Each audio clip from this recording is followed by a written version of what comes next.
Hello everyone. कैसे हो आप सभी?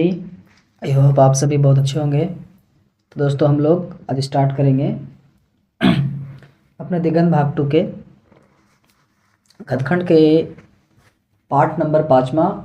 और इस पार्ट का नाम है रोज़।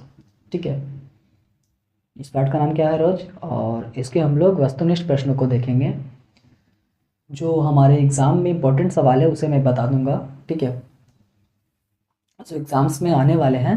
ठीक है, और अगर आप लोगों ने इसके पिछले वीडियो नहीं देखे हैं, जैसे अर्धनारीश्वर, संपूर्ण क्रांति और भी इसके जो पिछले वीडियो हैं, तो जाएं हमारे चैनल पे और वहाँ से देख लें। ठीक है, और एक चीज़ और कि आप लोग स्किप करने की कोशिश ना करेंगे एक भी सवाल को। अगर वीडियो आप लोग को थोड़ा लॉन्ग लग रहा है, शॉर्ट टाइम है, तो स्पीड बढ़ा लेंगे थोड़े से। ठीक है, 1.25 में कर लेंगे तो थोड़ा आसान होगा। ठीक है, उस तरह से आप लोग देख सकते हैं, लेकिन सवाल को स्किप नहीं करेंगे है। ठीक है, क्योंकि बहुत से ऐसे सवाल हैं जो इम्पोर्टेंट सवाल होंगे। ठीक है, तो सवाल को स्किप बिल्कुल भी आप लोग नहीं करेंगे और लास्ट तक वीडियो देखेंगे। ठीक है, तो चलिए आज के चैप्टर, हमारे जो चैप्टर है रोज, इसके वस्तुनिष्ठ प्रश्नों को देखेंगे और देखते हैं इससे कितने इम्पोर्टेंट सवाल बनते हैं। ठीक है, आइए बढ़ते अपने सवाल की तरफ। सवाल नंबर 1 है, सच्चिदानंद हीरानंद वत्स्यान आगे, ठीक है, इनको सिर्फ आगे नाम से भी पुकारते हैं। ठीक है, द्वारा लिखी हुई कहानी कौन सी है? तिरिच, रोज, उसने कहा था या सुखमय जीवन? लेखक से संबंधित जो भी सवाल आते हैं बाबू वो बीबीआई होते हैं। ठीक है, तो इनके द्वारा लिखा हुआ कहानी जो है वो है रोज। ठीक है, आइए अगला सवाल देखते क्या है। अगे मूलतः क्या है? मतलब अगे जो है वो पेशे से क्या थे? निबंधकार थे, उपन्यासकार थे, कहानीकार थे या व्यंग्यकार थे? ये बाबू बीबीआई है। तो अगे जो थे बाबू वो थे हमारे कहानीकार थे। क्या थे? कहानीकार। ठीक है, भारतीय ज्ञानपीठ द्वारा अगे जी को कौन सा पुरस्कार मिला था? तो भारतीय ज्ञानपीठ द्वारा अगे जी को जो पुरस्कार मिला था वो क्या था? पद्मश्री था, पद्म विभूषण था, भारतीय ज्ञानपीठ पुरस्कार था, या इनमें से कोई नहीं था? तो बाबू जो उन्हें भारतीय ज्ञानपीठ द्वारा जो पुरस्कार मिला था वो था भारतीय ज्ञानपीठ पुरस्कार। ठीक है, अगे जी पहली कहानी कब प्रकाशित हुई? अगे जी की जो पहली कहानी थी वो कब लिखी गई थी? 1920 ईस्वी में, 1924 में, 1928 में या 1932 में? तो बाबू इसका आंसर है बी, 1924 में। ठीक है, मालती किस कहानी की पात्र है? ये बीबीआई सवाल है बाबू। सिपाही की माँ की, रोज की, तिरिच की या गौरा की? तो मालती जो है वो रोज कहानी की पात्र है। ठीक है, छठा सवाल, अगे ने घर में किस हस्तलिखी पत्रिका का संपादन किया था? यानी हाथ से लिख करके वो पत्रिका बनाते थे। लोक बंधु, आनंद बंधु, देश बंधु या इनमें से कोई नहीं? तो बाबू इन्होंने जो हस्तलिखित पत्रिका बनाई थी वो थी आनंद बंधु। क्या थी? आनंद बंधु। ठीक है, अगे जी की पहली कहानी किस पत्रिका में प्रकाशित हुई? मतलब इन्होंने जो पहली कहानी लिखा था 1924 में वो किस पत्रिका में प्रकाशित किया गया था? प्रभा में, ज्योति में, पत्रिका सेवा में या इनमें से कोई नहीं? तो इसका आंसर है पत्रिका सेवा। ठीक है, 8वां सवाल देखिए क्या है। अगे जी ने कितने वर्ष की उम्र में कविता लिखना शुरू कर दिया था? 10 वर्ष की उम्र में, 12 वर्ष की उम्र में, 15 वर्ष की उम्र में या 20 वर्ष की उम्र में? तो 8 का आंसर होगा बाबू ए, जब ये 10 साल के थे। सोचिए, यानी कि कौन सी क्लास में होंगे? 4-5 में होंगे। तभी ये लोग क्या करते थे? ये कविता लिखना शुरू कर दिए थे, है ना। तो ये एक तरह का क्या है? हुनर है बाबू, कला है। ठीक है, हर किसी में होती है अलग अलग तरह की कला। बात यह है कि लोगों को, बहुत लोगों को काफ़ी टाइम के बाद पता चलता है और बहुत लोग अपने अंदर उस कला को ढूंढ ही नहीं पाते हैं, है ना। आप लोग भी अपने अंदर कला ढूंढेंगे और उस पर काम करेंगे तो आगे जाके बहुत कामयाब पड़ेंगे। ठीक है, आइए 9वां सवाल देखते हैं। अगे जी ने इंटर कहाँ से किया था? मद्रास क्रिश्चियन कॉलेज से, पंजाब कॉलेज से, फॉरमन कॉलेज से या इनमें से कोई नहीं? 9 का आंसर क्या होगा? तो 9 का आंसर ये होगा मद्रास क्रिश्चियन कॉलेज से। ठीक है। तार सप्तक का संपादक कौन है? विधानिवास मिश्र, धर्मवीर भारती, कन्हैयालाल नंदन, सच्चिदानंद हीरानंद, वत्स्या आगे। कौन है? तो तार सप्ताह के संपादन थे सच्चिदानंद हीरानंद वत्स्या। ठीक है। अगेय किस बात से संबंधित है? छायावाद, प्रयोगवाद, रहस्यवाद या स्वच्छतावाद? बताइए। 11 का आंसर क्या होगा? तो 11 का आंसर भी होगा प्रयोगवाद से ये संबंधित है। ठीक है। इनमें अगेय का नाटक कौन सा है? ध्यान देंगे। इनमें अगेय का नाटक कौन सा है? ऑप्शन ए है करबला, ऑप्शन बी है बकरी, ऑप्शन सी उत्तर प्रियदर्शी और ऑप्शन डी है सिपाही की माँ। बताइए। तो 12 का आंसर होगा बाबू सी उत्तर प्रियदर्शी। ठीक है। आइए अगला सवाल। नदी के द्वीप किसकी रचना है? उदय प्रकाश की, अगेय की, मलयज की या मनीम धुकर की? बताइए। तो अगेय की है। नदी के द्वीप जो है वो किसने लिखा था? तो हमारे अगेय जी ने लिखे थे। ठीक है। 14 सवाल। अगेय को ज्ञानपीठ पुरस्कार किस रचना पर प्राप्त हुई थी? जिन्हें ज्ञानपीठ पुरस्कार मिला था बाबू, वो किस रचना पर मिली थी? कितनी नावों में कितनी बार, बाबरा अहेरी, औगन के पार द्वार या डी शिखर एक जीवनी? बताइए। तो ऑप्शन ए इस करेक्ट होगा। कितनी नावों में कितनी बार पे इन्हें ज्ञानपीठ पुरस्कार मिला था। ठीक है। ये बीबीआई सवाल है बाबू और ये भी बीबीआई सवाल है। ठीक है। अगेय का जन्म हुआ था, यानी अगेय का जन्म कब हुआ था? 7 मार्च 1911 को, 18 मार्च 1912 को, 23 अप्रैल 1911 को, 25 मई 1913 को? बताइए। तो 15 का ऑप्शन ए होगा 7 मार्च 1911 को इनका जन्म हुआ था। ठीक है। अगेय के पिता का नाम क्या था? इनके नाम में इनका पिता का नाम छुपा है। ठीक है। दयानंद शास्त्री, डॉक्टर हीरानंद शास्त्री, डॉक्टर अभयानंद शास्त्री या डॉक्टर अच्युतानंद शास्त्री? तो अगेय के पिता का नाम था बाबू डॉक्टर हीरानंद शास्त्री। ठीक है। और अगेय का पूरा नाम क्या था? सच्चिदानंद हीरानंद वत्स्यान अगेय, है ना। तो हीरानंद के पिता का नाम था। ठीक है। कौन सी पुस्तक अगेय की है? मिट्टी की ओर, मौत मुस्कुराई, हरी घास पर क्षण भर, ओ सदा नीरा? बताइए। 17 का आंसर क्या होगा? तो 17 का आंसर सी होगा बाबू हरी घास पर क्षण भर। ठीक है। ये बहुत बीबीआई सवाल बाबू पूछा गया है। कौन सी रचना अगेय की नहीं है? अपने अपने अजनबी, भगनदूत, एक बूंद सहसा उछली या तिरिच? तो अगेय की जो रचना है वो तिरिच नहीं है। क्या है? तिरिच इनकी रचना नहीं है। ठीक है। तिरिच हम लोग पढ़े हैं, बताएंगे तिरिच के लेखक कौन है। अगर थोड़ा बहुत याद होगा तो बताएंगे आप लोग। ठीक है। आइए 19वां सवाल। कौन सी कृति अगेय की नहीं है? पल्लव, कितनी नावों में कितनी बार, सदानीरा या हरी घास क्षण भर पर? बताइए। तो बाबू कितनी नावों में कितनी बार इनका है, पल्लव भी है, सदानीरा इनका रचना नहीं है, हरी घास पर क्षण भर इनकी रचना है। ठीक है। तो इसका आंसर क्या होगा? 19 जो है अगेय की रचना नहीं है। कौन सी कृति अगेय की है? रसवती, नदी के द्वीप, मंगलसूत्र या कंकाल? बीबीआई सवाल बच्चा। 20 का आंसर क्या होगा? तो 20 का आंसर बी हो जाएगा नदी के द्वीप। 21 रोज इनमें से क्या है? बीबीआई ये भी है। रोज इनमें से क्या है? निबंध है, कहानी है, उपन्यास का अंश है या आलोचना का अंश है? बताइए। तो रोज जो है बाबू वो क्या है? कहानी है। रोज क्या है? कहानी है। आइए 22वां सवाल। उत्तर प्रियदर्शी नाटक के रचनाकार कौन है?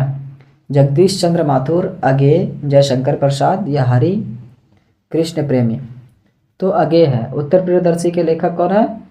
तो हमारे अगेय जी हैं। शेखर एक जीवनी किस विद्या की कृति है? शेखर एक जीवनी किस विद्या की कृति है? निबंध है, आलोचना है, उपन्यास है या जीवनी है? 23 का आंसर क्या होगा? तो 23 का आंसर क्या होगा बताओ बताओ। तो 23 का आंसर हो जाएगा सी, उपन्यास है। अगेय की माँ का नाम क्या था? बताइए। ये बाबू बीबीआई सवाल। ठीक है। अगेय की माँ का नाम क्या था? 24 का आंसर, 24 का आंसर बी, 24 का आंसर क्या होगा? बी, वयंती देवी। ठीक है। रोज शीर्षक कहानी के लेखक कौन है? नामवर सिंह, अगे, मोहन राकेश या उदय प्रकाश? भी आई सवाल है बाबू, अगे है। कौन है? अगे। रोज कहानी की नायिका कौन है बताइए? रोज कहानी में जो हीरोइन है, मुख्य पात्र है, वो कौन है नायिका? शालवती, लीलावती, मालती या चंपा? बताइए। 26 का आंसर सी होगा, मालती है। कौन है? मालती। रोज कहानी घंटे की किस खड़कन के साथ समाप्त होती है? 4, 3, 2 या 11? बताइए 27 का आंसर। तो 27 का आंसर डी होगा बाबू, 11, है ना। मालती बोलती है ना 4 बज गए, 6 बज गए, 8 बज गए, 11 बज गए। तो जैसे ही कहानी आप पढ़ते हैं तो उसमें लास्ट बोलता है कि 11 बज गए, रात की 11 बजी है ना, तो बोलते 11 बज गए, और फिर उसके बाद कहानी जो होती है बाबू लेखक समाप्त करता है। ठीक है। आइए हम लोग अगला देखते हैं। 28, रोज कहानी में अतिथि बनकर कौन आता है? मालती का चाचा, मालती का मामा, मालती के दूर के रिश्ते का भाई या मालती का पिता? ये भी बीबीआई सवाल है बाबू। मालती के दूर के रिश्ते का भाई जो कि खुद लेखक होते हैं। ठीक है। मालती महेश्वर की संतान का क्या नाम था? मालती और महेश्वर जो थे पति पत्नी, इन दोनों से जो संतान हुई थी बच्चे, उसका क्या नाम था? टुट्टू, टिट्टी, टट या डुड्डू? बताइए। तो मालती और महेश्वर के संतान का नाम था टिट्टी। क्या नाम था? टीटी। ठीक है। यह भी सवाल भी आई है। गैगरीन इनमें से क्या है? बताइए। गैगरीन इनमें से क्या है? पूछ रहा है। पशु है, देश है, वनस्पति है या बीमारी है? बाबू भी आई है, भी आई। ठीक है। तो गैगरीन एक तरह की बीमारी है। ठीक है।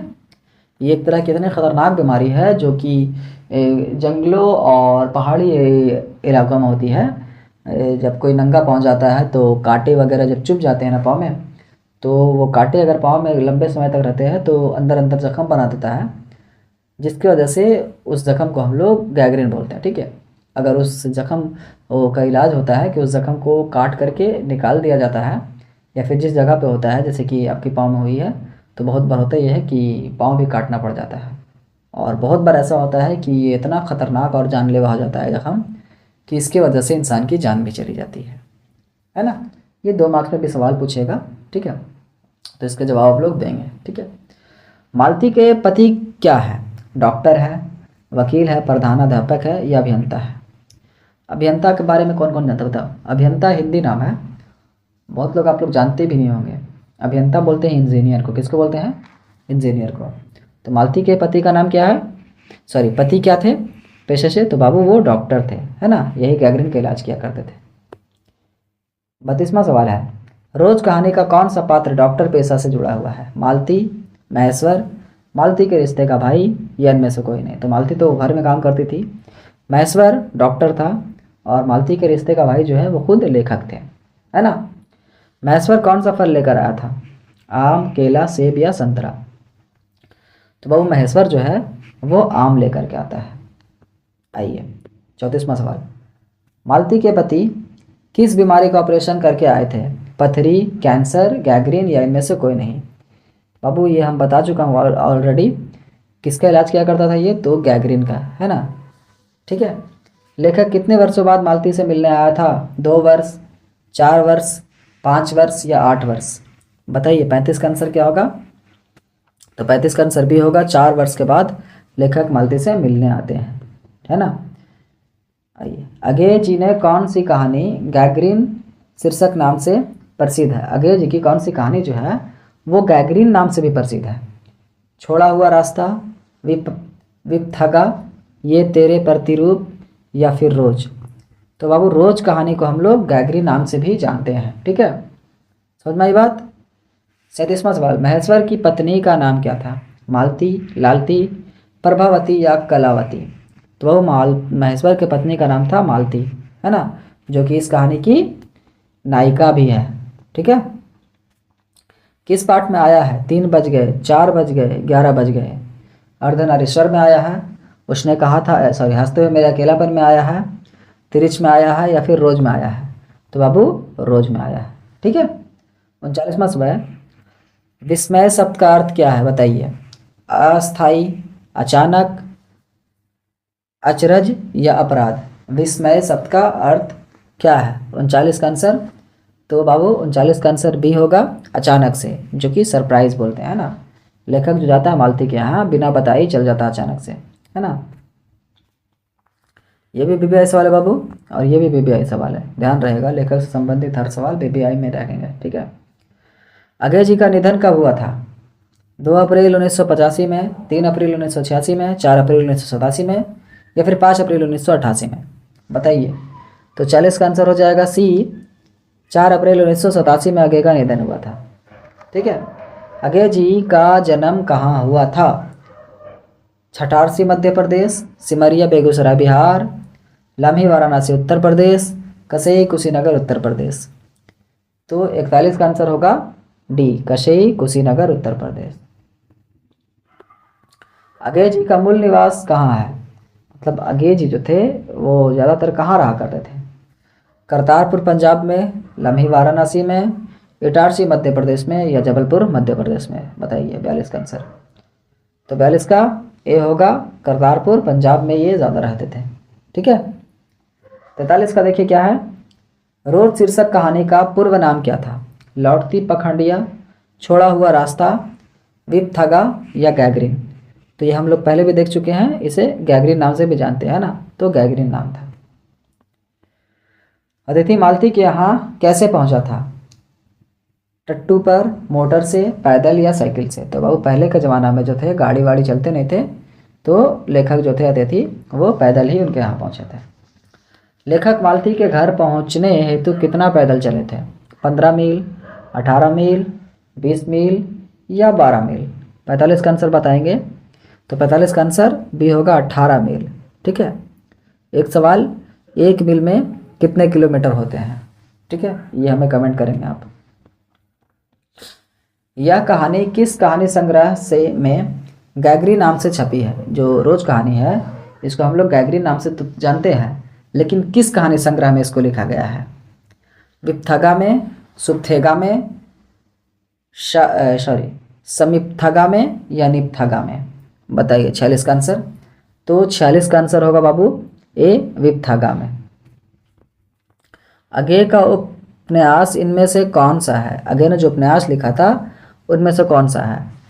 ए है राम तेरी गंगा मैली हो गई, बी है शेखर एक जीवनी, सी है जादूगर, और डी है रस भरी। तो अजय का लिखा हुआ जो उपन्यास था बाबू वो क्या था? तो वो था बाबू शेखर एक जीवनी, ठीक है। किसके बिना नई कहानी की कल्पना नहीं की जा सकती? सच्चिदानंद हीरानंद वत्स आगे के बिना, ओम प्रकाश वाल्मीकि के बिना, चंद्रधर शर्मा गुलेरी के बिना, या जगदीश चंद्र माथुर के बिना। तो नई कहानी की जो कल्पना है बाबू वो सच्चिदानंद हीरानंद वत्स आगे के बिना नहीं की जा सकती है, ठीक है। 49 का सवाल है, 49वां का, रोज किस प्रकार की कहानी है? बताइए, रोज किस प्रकार की कहानी है? ऐतिहासिक है, सामाजिक है, मनोवैज्ञानिक है, या समस्यात्मक है? तो बाबू ये एक मनोवैज्ञानिक कहानी है, ठीक है।